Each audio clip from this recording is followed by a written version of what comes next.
Oi, gente. Estamos aqui no Três Tons de RH para falar do nosso segundo episódio sobre diversidade e inclusão, que é um tema importante de ESG. Eu estou aqui com o Sérgio Nogueira, Valéria Fernandes e uma convidada especial, a Laura, né, que já falou, Laura Salles, da Pluri, que já falou um pouquinho a respeito disso no primeiro episódio, e agora a gente vai falar um pouquinho mais sobre os avanços, né, dessa pauta ESG no mercado, o momento atual, diferenças e estágios diversos dentro das empresas, o que é importante trabalhar e, principalmente, dar um pouco de praticidade, né? Falar alguns casos da realidade e como a empresa deve se portar.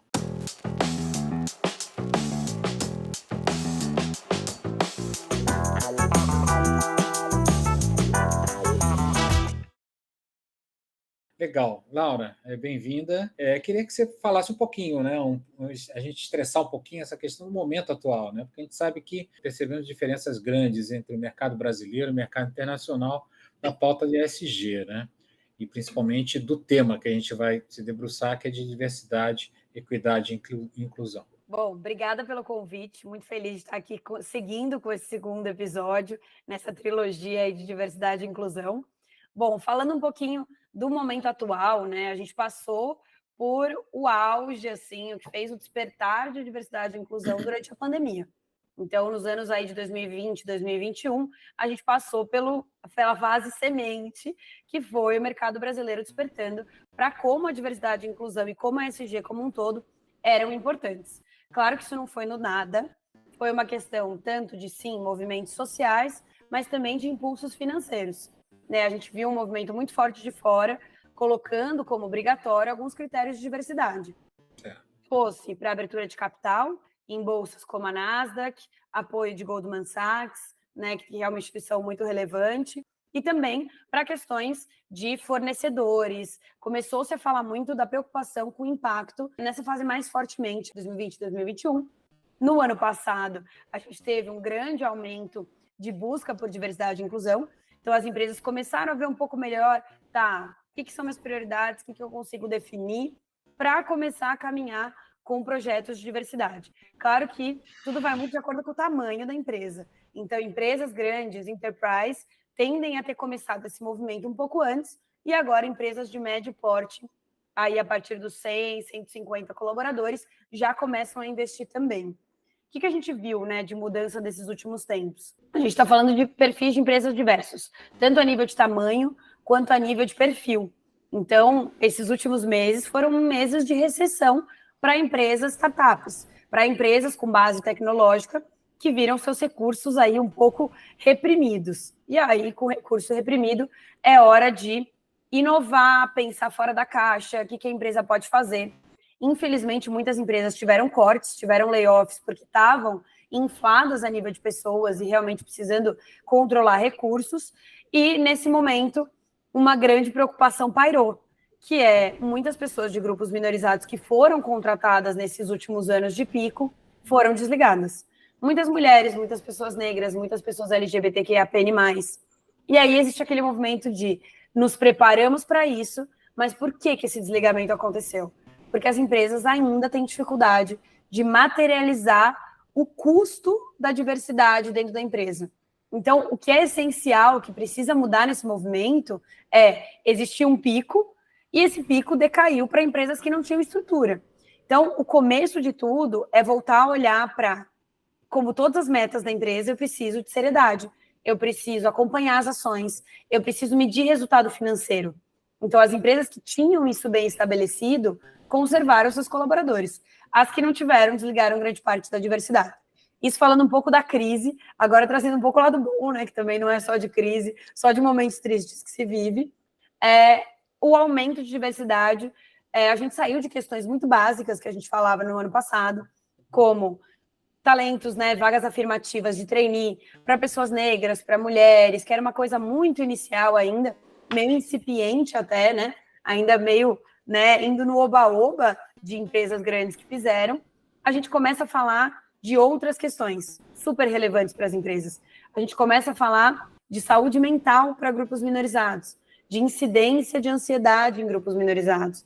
A gente começa a ver que diversidade e inclusão está indo muito além de só contratação de pessoas diversas.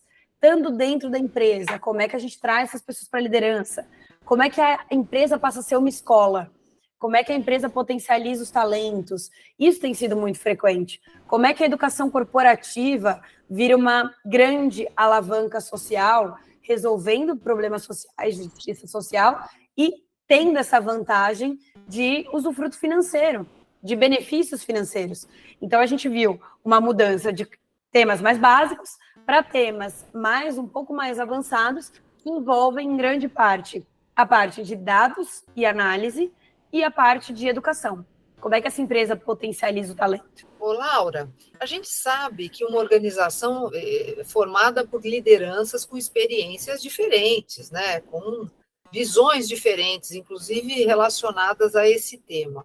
Você pode contar para a gente um case ou um início, né, de um trabalho que você tem feito, que você fez, melhor dizendo, numa organização que queria trazer esse conceito de diversidade, equidade, inclusão. O que foi feito? Como é que foi esse trabalho? E quais foram, principalmente, os desafios? Como é que a gente ultrapassou os desafios nessa organização? Boa, obrigada pela pergunta, Valéria. Bom, eu acho que vale explicar o que a Pluri faz, né, nesse momento, para conseguir explicar como é que a gente teve um case exatamente muito o que eu ia legal. perguntar, a metodologia dentro dessa pergunta da Valéria, qual é o approach, qual é a metodologia da Pluri para tratar uma empresa como essa?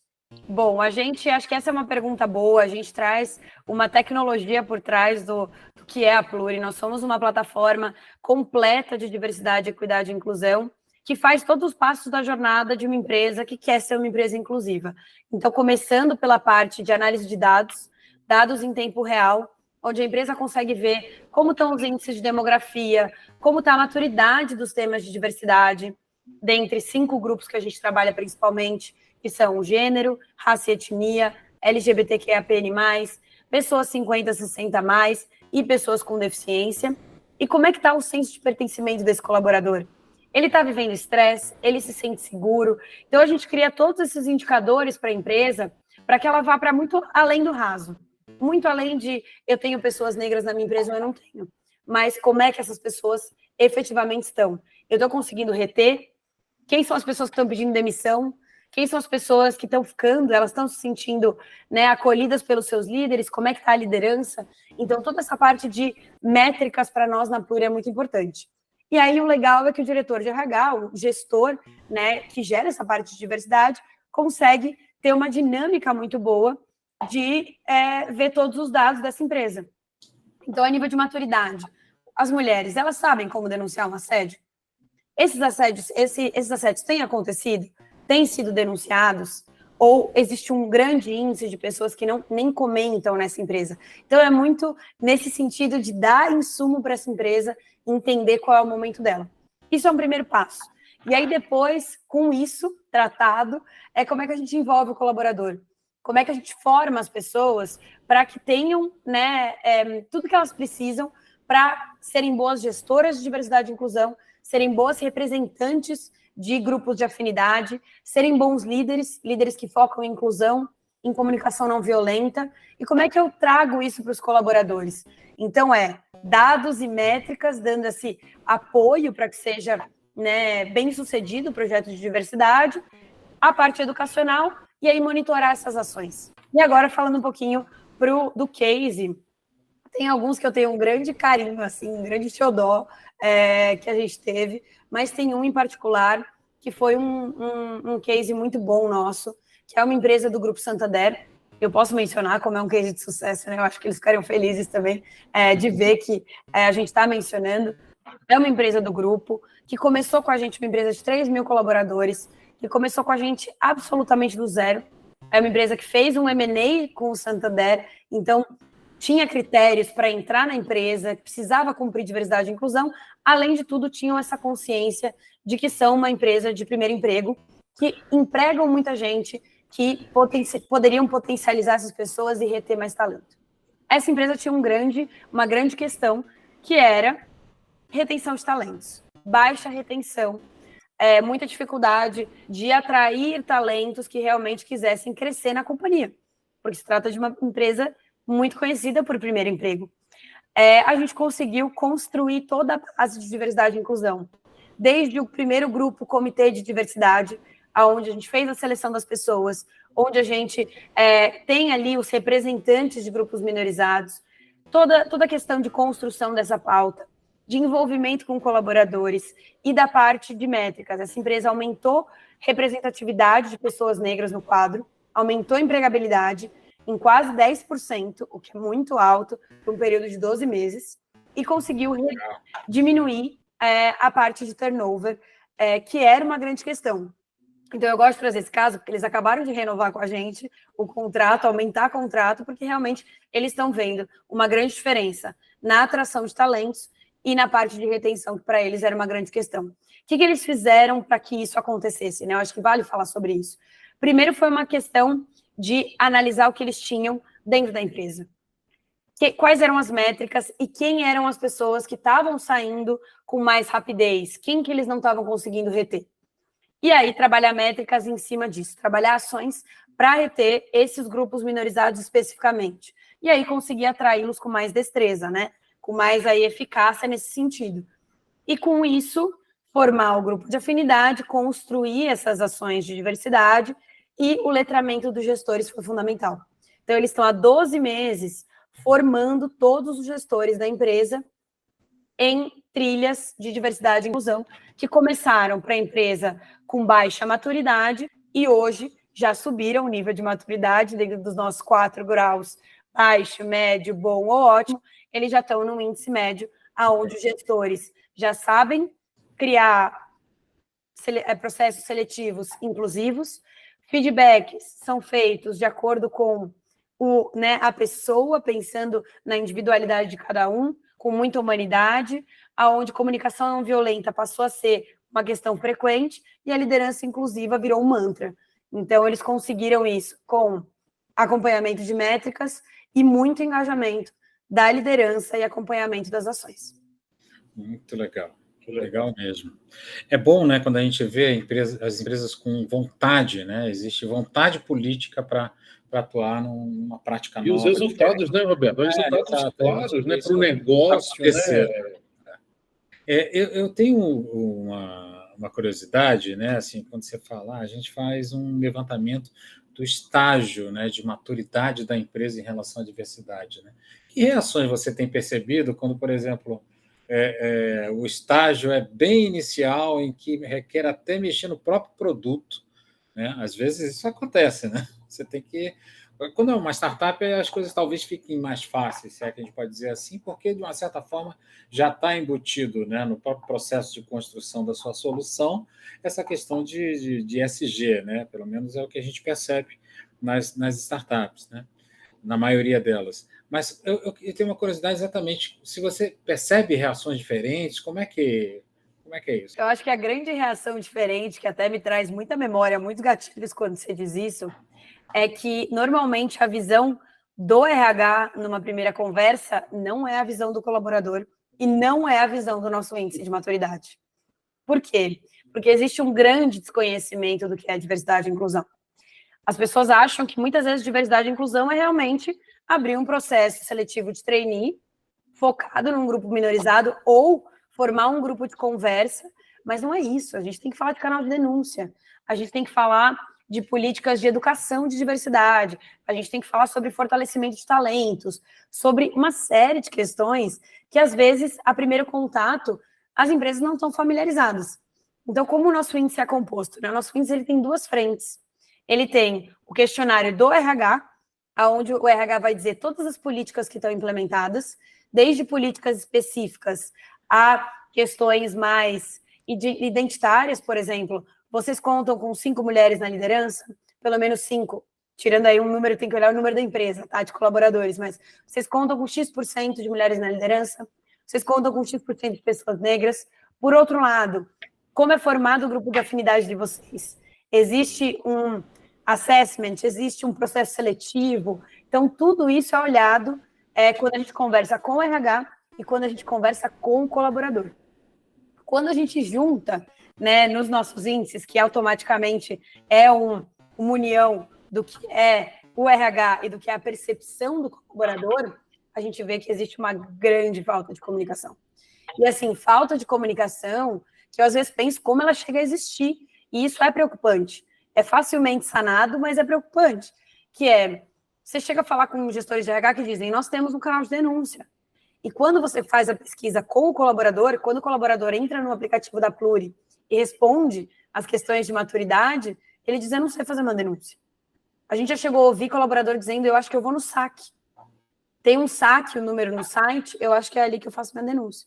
Então, essa pessoa está se sentindo segura? Isso é só um exemplo dos vários que acontecem de falta de comunicação interna. Então, por isso que o trabalho, um acompanhamento externo de diversidade é muito importante. Porque o gestor de diversidade e inclusão, muitas vezes, está ali como primeira função.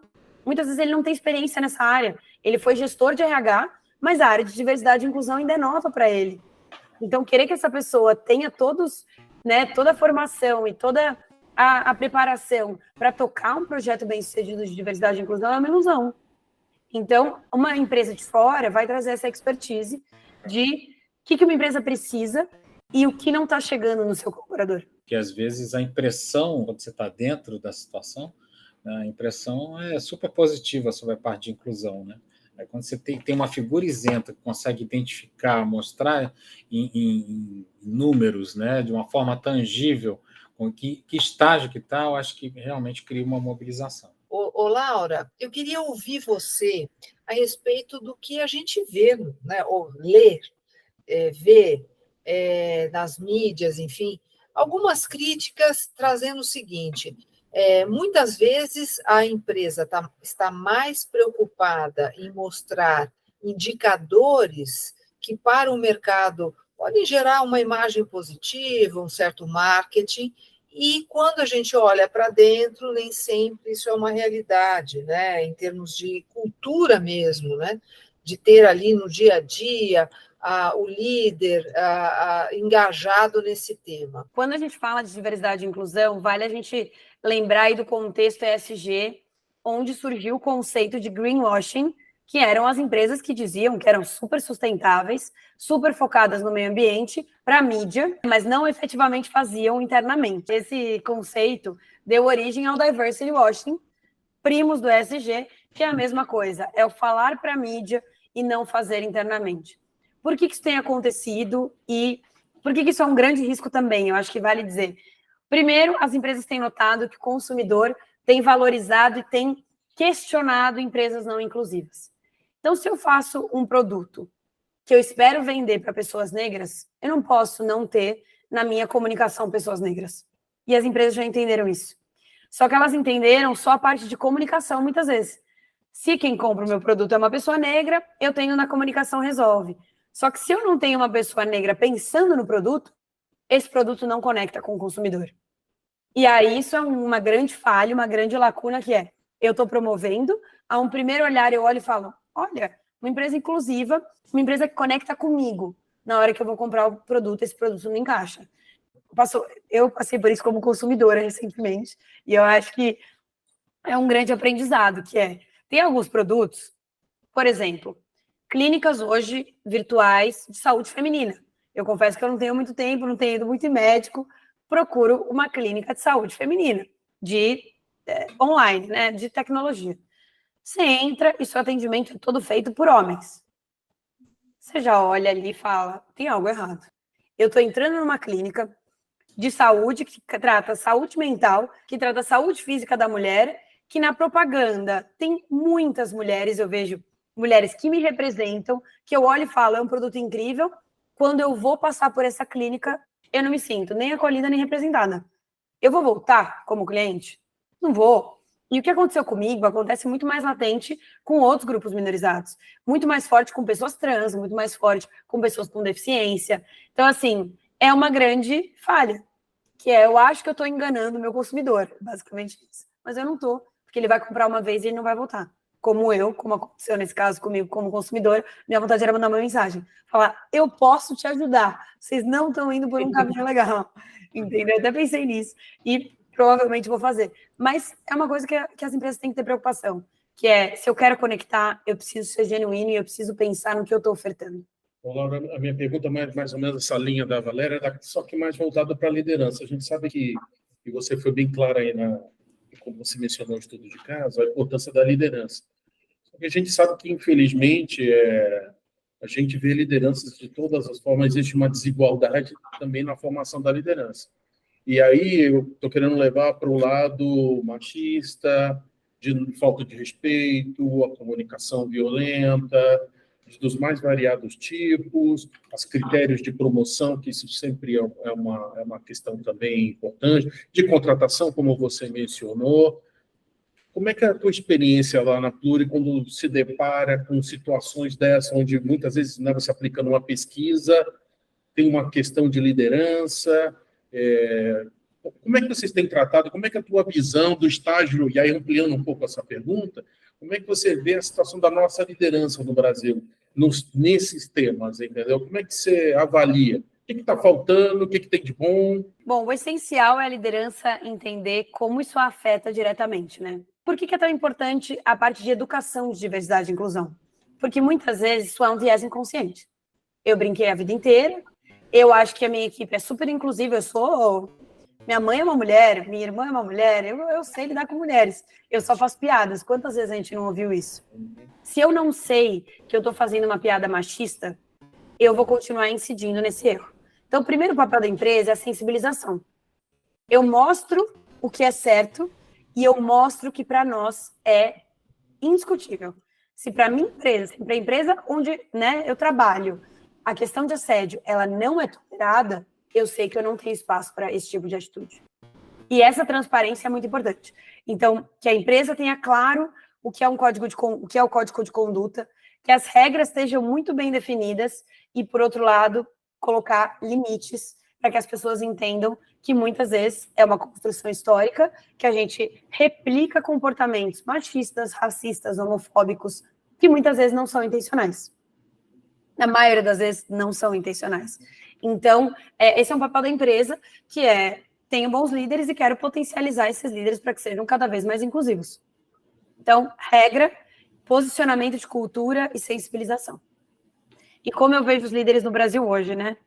Bom, eu acho que tende a existir mais... E até coçou o nariz agora para responder essa. Tende a existir mais consciência e mais aproximação pessoas que pertencem a grupos minorizados. Então, a gente vê uma diferença. Líderes mulheres tendem a levar pautas de diversidade e inclusão mais adiante. Pessoas negras também. O problema é que essas pessoas ainda estão em muito poucos espaços de poder. Menos de 10% hoje dos CEOs são um perfil diferente a homens brancos hétero cisgênero. 90% dos CEOs no Brasil são homem hétero cis. Quando eu digo cisgênero, são pessoas que se identificam com o mesmo sexo biológico que foi atribuído no nascimento. Então, essas pessoas são a maioria dos CEOs, assim, maioritariamente. E quando a gente para pensar, pensa num CEO de empresa. Eu conheço poucas pessoas que vão imaginar mulheres como um primeiro perfil de CEO. Então, essa mudança de espaço de poder, ela precisa acontecer para que exista o exemplo, a representatividade e que essas questões sejam mais tratadas. Porque é muito mais latente para quem vive. Querendo ou não, quando a gente fala de grupos minorizados, se eu nunca passei por uma questão latente para mim, se eu nunca sofri uma piada machista, né, sendo um homem, é difícil me conectar, eu preciso de uma consciência. Então, assim, é necessário que a gente tenha mais lideranças representativas e que as lideranças que estão no poder também tenham o papel de aliados. Os homens que estão no poder não precisam se sentir, não é uma questão de culpa, não é uma questão, a gente não está aqui querendo dizer, você é um homem hétero, você não deveria estar aí. Não é isso. A questão é muito contrária, é como essas pessoas se tornam aliadas às pautas de diversidade, entender os seus privilégios e o seu papel para ver essa transformação no segundo setor, para ver que as empresas realmente mudem a nível de liderança. Esse é um ponto bem importante, assim, que a gente às vezes percebe resistência, né? E até um certo aborrecimento, né, quando se inclui isso em discussões, né? Porque, primeiro, é uma coisa que está sempre presente, né? E o ponto é assim, como é que a gente mobiliza mesmo, né, as pessoas né, para esse entendimento, né? Eu acho que, na minha opinião, acho que até participar das discussões, né, envolvê-los, né, envolver quem são, digamos, os privilegiados, será que a gente pode usar esse termo, né, nas discussões, exatamente para ampliar, né, melhores condições para as pessoas que estão fora, né, do circuito. Mas, Laura, assim, observando o que você vê nas empresas, né, as ações que você percebe com mais ênfase que podem ser adotadas, talvez de maneira imediata, né, já para trabalhar essa questão de inclusão? Bom, eu sempre gosto de olhar porque a gente tem positivo internamente. Então, eu acho que a primeira foto da empresa é olhar o que é meu forte aqui dentro. Olhar sobre a fraqueza não vai fortalecer a empresa. Querer, né, abraçar o mundo não é o primeiro passo. Então, eu tenho muitas mulheres, eu tenho um quadro que já é grande de mulheres. Como é que eu levo essas mulheres para um outro nível? Como é que eu levo elas para a liderança? Então, eu acho que a primeira coisa realmente é a foto. É o diagnóstico de entender aonde eu estou, que empresa é essa. As empresas tendem ainda a começar por sensibilização. Mas como você começa educando um público que você não conhece? Então, o que é o meu forte? O que eu consigo fazer internamente? E quais são os meus recursos? Pouco recurso não é desculpa. Eu adoro, eu sempre digo isso para as pessoas que me falam, mas eu não tenho recurso para diversidade e inclusão. Tem recurso. Se você tem recurso para capacitação, se você tem recurso interno de pessoas, você já tem recurso para diversidade e inclusão. Claro que poderia ser melhor, mas sempre dá para começar. Que a empresa deixe claro qual que é o seu limite, né, do o que é aceitável para a gente e o que não é aceitável, e ter um pilar de diversidade como essencial, é o primeiro grande ponto. É entender quem eu tenho, qual é o meu forte e o que eu quero afirmar como aceitável e inaceitável dentro da ética dessa empresa. Na tua experiência, considerando tantas empresas que vocês, né, a Puri, vem apoiando nesse processo, né, de transformação, de cultura, enfim, quais são os temas relacionados à diversidade, equidade e inclusão que são o primeiro passo? Então, por exemplo, se começa mais pelo tema mulheres, né? Se começa mais por outros caminhos, traz um pouco da sua visão. Olha, eu vou trazer 2 pontos, Valéria, que eu acho relevantes para a sua pergunta. O primeiro deles as empresas tendem a fazer o que é obrigatório primeiro, né? Primeiro eu cumpro o que é necessário, depois eu cumpro o que eu acho que devo a nível de cultura. Isso é o ser humano, é a questão financeira, é uma série de pontos aí. Então, existe uma lei nova que saiu há pouquíssimo tempo, a partir do dia 20 de março passou a ser obrigatório, que é que as empresas precisam, né, empresas com CIPA, precisam ter canal de denúncia e formação no combate ao assédio moral e sexual nas empresas. De repente, meu telefone começou a tocar muito e as empresas querem começar por aí. Por quê? Porque passou, além da lei de cotas de pessoa com deficiência, além de outras questões, essa passou a ser uma obrigatoriedade. Se amanhã, se semana que vem, equiparação vira uma obrigatoriedade, vai ser o mesmo movimento. Essa é uma questão. E aí a outra questão da vontade da empresa, do por onde começar, é sempre dessa pauta o que é mais forte. Então, primeiro ponto é olhar para o Brasil, né? Eu acho que assim, quando a gente tiver representatividade nacional, isso nos ajuda também a entender que pontos a gente pode começar. E aí o que eu digo com prioridade, com fortaleza se eu tenho 10 pessoas negras numa empresa de 1.000 pessoas, não adianta eu dizer que eu vou ter 500 daqui a um ano, porque eu tenho que me preocupar com a permanência dessas pessoas na empresa. Então, passos de formiguinha. Se eu tenho de 1.000 pessoas 450 mulheres, o que eu vou fazer? Eu vou começar pelas mulheres para chegar a um número de representatividade comparado ao nacional, que é um bom norte para as empresas. Então, pensar nos 52% de mulheres para essa empresa de 1.000, e como é que eu retenho, como é que eu potencializo, como é que eu combato, quais são as questões que mulheres passam. Mulheres têm questão com maternidade, da volta ao trabalho, medo de retaliação. Mulheres têm a questão de assédio muito latente, mais de 80% das mulheres já passaram por situações de assédio moral ou sexual no trabalho. Esse é um índice altíssimo. Então, essa é uma questão. Violência doméstica acaba respingando no ambiente corporativo, então essa também é uma questão. E aí eu olho para dentro da minha pauta, o que é o meu forte, quais são essas metinhas que eu vou colocar dentro da minha metona, digamos assim. Legal, gente. A gente vai encerrando por aqui. Laura, obrigado, né, pelo esclarecimento desses pontos, né? Nós temos mais um episódio ainda para falar a respeito de diversidade, equidade e inclusão, né? Peço para vocês deem as suas sugestões, né? As práticas que você tem percebido na empresa que você trabalha, algumas ideias a respeito desse assunto, que é um assunto bem importante, ele está presente na vida das pessoas, né? Não se esqueça de se inscrever também no nosso canal ou nas mídias que a gente atua, tá bom? Valéria, Sérgio, obrigado e até a próxima. Até mais. Até.